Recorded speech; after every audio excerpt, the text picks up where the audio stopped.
Students, today I am going to teach topic solutions.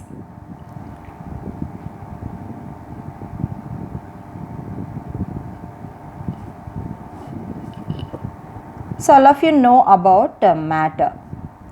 So matter is classified into two ways. One is physical classification and another one is chemical classification.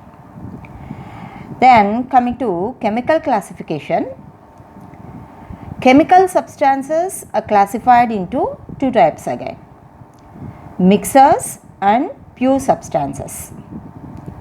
Coming to mixers. So generally mixers are formed by the combination of one, two or more non-reacting substances, and those mixers may be heterogeneous or homogeneous. So formation of mixers by the combination of two or more substances. Okay, so they may be heterogeneous mixers or homogeneous mixers. Coming to heterogeneous mixers. So heterogeneous mixers, these are not in a single phase. Heterogeneous mixer is not in a single phase. It consists of distinct phases, and properties of heterogeneous mixer is some of the properties of individual phase. Then coming to homogeneous mixers. Homogeneous mixers are single phase substances. Then coming to properties of homogeneous mixers. So properties, they differ drastically from those of the individual components. So homogeneous mixers which contains two or more chemical substance in them, they are called as solutions. So solutions are a kind of mixers. Coming to homogeneous category. So homogeneous mixers. So homogeneous substances which contains two or more substances is called a solution. So definition of solution: homogeneous mixture of two or more substances is called solution. Okay, so solutions are homogeneous mixers which contains two or more substances in them. So two or more substances. So coming to substances which are present in the solution. So generally a binary solution contains two components. Ternary solution contains three components, and quaternary solution contains four components in them. So first coming to binary solution, general type of solution, binary solution. It contains two components. So binary solution contains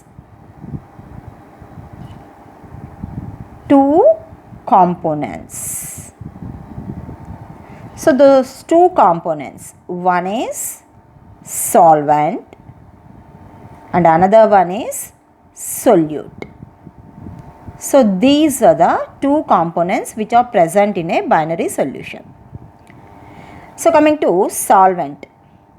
So this is the substance which is present in larger quantity in a solution.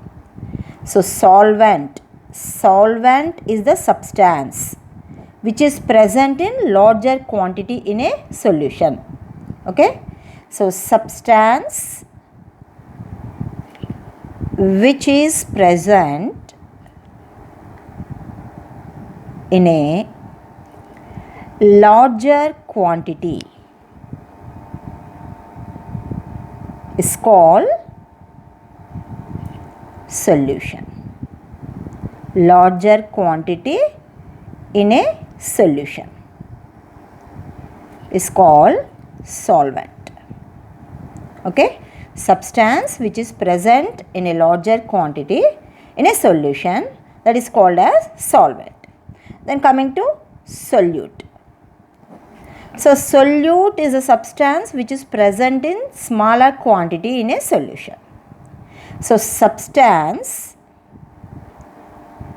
which is present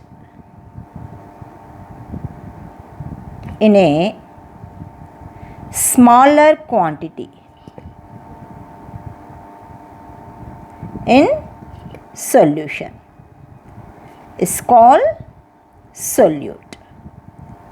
So these are the main components present in a solution.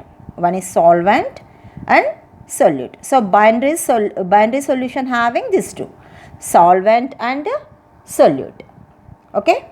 So ternary solution having two solutes and one solvent. Quaternary, three solutes, different solutes and one solvent, like that. Then coming to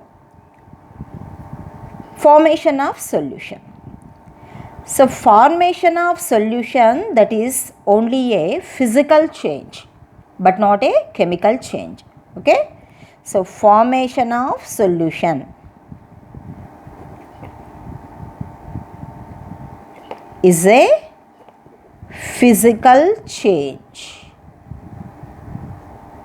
but not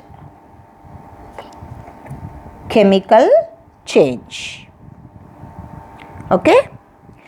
So solution contains solute and solvent. Okay. So separation of solute from the solvent, that cannot be takes place by filtration process. So we cannot separate solute and solvent through filtration process. So for the separation of solute from the solvent solute and solvent from the solution, we use crystallization process, distillation process and also absorption process. Okay. So coming to separation techniques, both solute and solvent which is present in a solution, general filtration method is not applicable for this, for the separation of solute and solvent. So we can separate solute and solvent by crystallization process, distillation process and also absorption process. Okay. Then if solute is non-volatile and solvent is volatile, we can separate both solute and solvent by evaporation method. Okay. So we can use evaporation method also for the separation of solute and solvent. Okay. So solute cannot be separated by filtration method. By simple filtration method we cannot separate. Okay. Then solute can be separated by crystallization process, distillation and absorption process. Okay. So if solute is non-volatile and solvent is volatile, we use evaporation method. Okay. So by evaporation method, crystallization, distillation and absorption method we can separate the solute, but simple filtration method is not possible for the separation of solute.